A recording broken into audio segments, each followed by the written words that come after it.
आज मैं चर्चा करना चाहता हूँ एक ऐसी घटना को लेकर जो कि बहुत ही दुखमय घटना है और शर्मसार कर देने वाली घटना भी मैं कह सकता हूँ। नमस्कार, मैं हूँ राजेश सिसोदिया और इस समय आप देख रहे हो आरजे भारत न्यूज़ 7।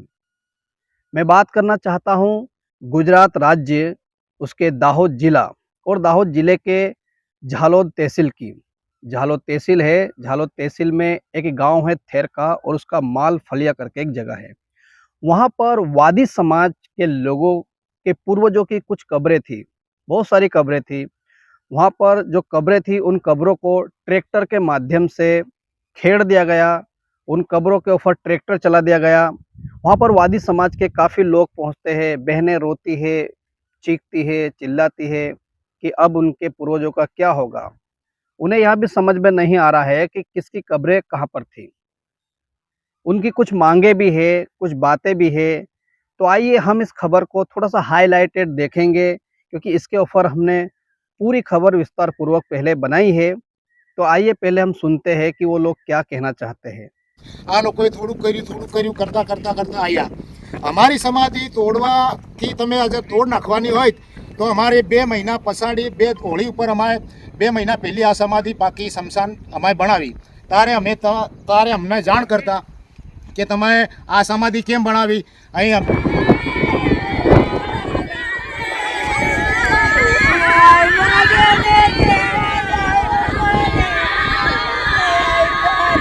हिंदू धर्मना वादी है। कोई पाकिस्तान थी कि बीजा देश थी कोई भारत देश की अंदर में आया नहीं। अत्यारे अहींया अमी थेरका गाँव माळफळियानी अंदर में रहीए छीए। अमरा जे गामना वडीलो छे एसटी समाजना व्यक्ति अमी बक्षी विचरती विमुक्ति जाति में आवीए छीए। वादी समाज से भिक्षा विकृति में अमी मांगीने पेट भरीए छे।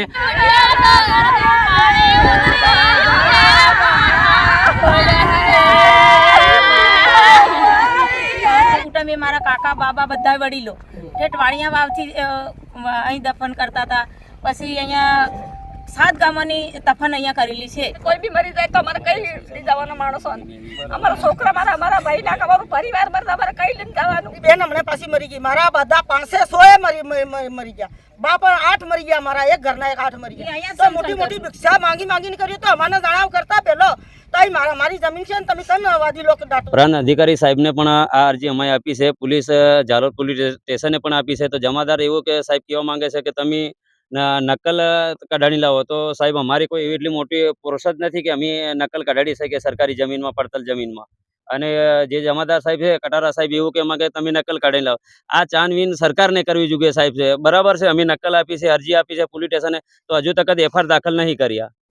અમારા દીકરાની આ વિધિ કરવા 7 મહિના થઈ ગયા ને આ લોકોએ આ વાવીતર દિવસ આવ્યો તો આ સાને સુકે રાત में 100 વાગે આ કમાન્ડ બનાવ્યો છે।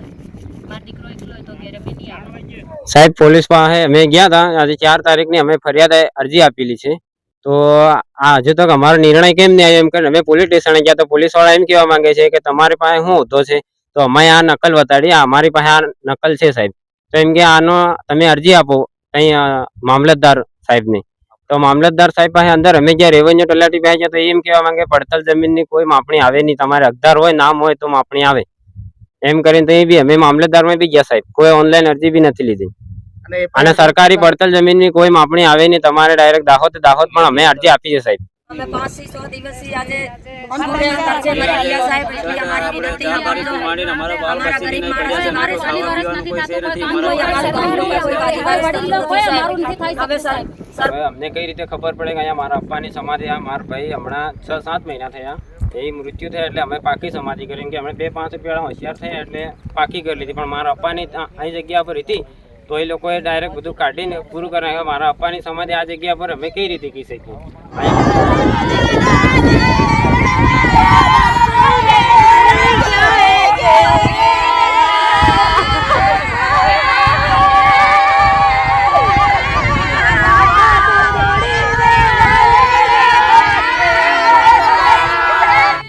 तो सरकार बीजू शू क्यों साहब मारे समाधि जेवी देवी बनावे અને જેને આ ખિસ્સો બનાવ્યો એને સજા લે।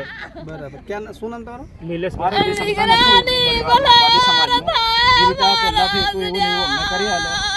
એટલી પણ સરકારી જમીનને અંદર સક્ષા ને એ બધી બાઉન્ડરી મારી હાલે છે। મારી એટલી વિનંતી છે, મા બાપ તમને હું હાથ જોડીને વાત કરું છું, અમારું અગાડી પછાડી કોઈ છે નહીં. અમે વડીલમાં ગણવા જાવ તો મારી આ 40-50ની ઉંમરની એટલો જ છે. અમારું કોઈ વડીલ નથી, અમારી કાકા બાપા નથી, અમારું કોઈ આમતો કુટુંબ પરિવાર નથી. અને અમે વાદી સમાજમાં અમારે ન્યાય જોઈએ, બીજું કંઈ નથી. અમે ગામ વિરોધ બી નથી થતા અને ગામવાળાને જેને ખેડ્યું છે, જેને આ નુકસાની થઈ છે, એ લોકોને અમે ગાળ બી નથી દેતા, નથી કઈ કહેતા. અમારે સરકાર પાસે અમે જઈને સરકારને જાણ કરી, સરકાર અમારી જાણ કરતી નથી મારા साहिब. तो जैसा कि यहाँ पर हमने देखा और कुछ लोगों से हमने चर्चाएं भी की, उन लोगों ने बताया कि किस प्रकार से उनके पूर्वजों की कब्रें यहाँ पर थी और क्या क्या घटना यहाँ पर घटित हुई। उनका कहना है कि वादी समाज भी हिंदू धर्म का एक भाग है, एक हिस्सा है, और उन लोगों के पूर्वजों की जो कब्रों को उथल पुथल कर दिया गया है, उन्हें समझ में नहीं आ रहा है कि किसकी कब्रें कहाँ थी। और उनकी मांग है, सरकार से उनकी मांग है, शासन प्रशासन से उनकी मांग है कि उन लोगों की मदद की जाए और उन लोगों के जो पूर्वजों की कब्रें हैं उन्हें पुनः वहां पर स्थापित की जाए, पुनः उन्हें वापस दोबारा बनाया जाए। तो इस घटना को लेकर आप क्या कहना चाहते हो, जरूर हमें कमेंट्स में लिखें और अपनी प्रतिक्रिया हमें बताइए। यदि चैनल पर नए हो तो कृपया चैनल को सब्सक्राइब कर अपना महत्वपूर्ण सहयोग प्रदान करें, ताकि समय समय पर हम हर एक अपडेट आपको देते रहें। फिलहाल मैं आपका मित्र राजेश सिसोदिया आपसे विदा लेता हूं। जल्द मिलता हूं ऐसी कोई खास और मुख्य खबर के साथ। तब तक बने रहिए आरजे भारत न्यूज़ 7 के साथ। जय हिंद, जय भारत, नमस्कार।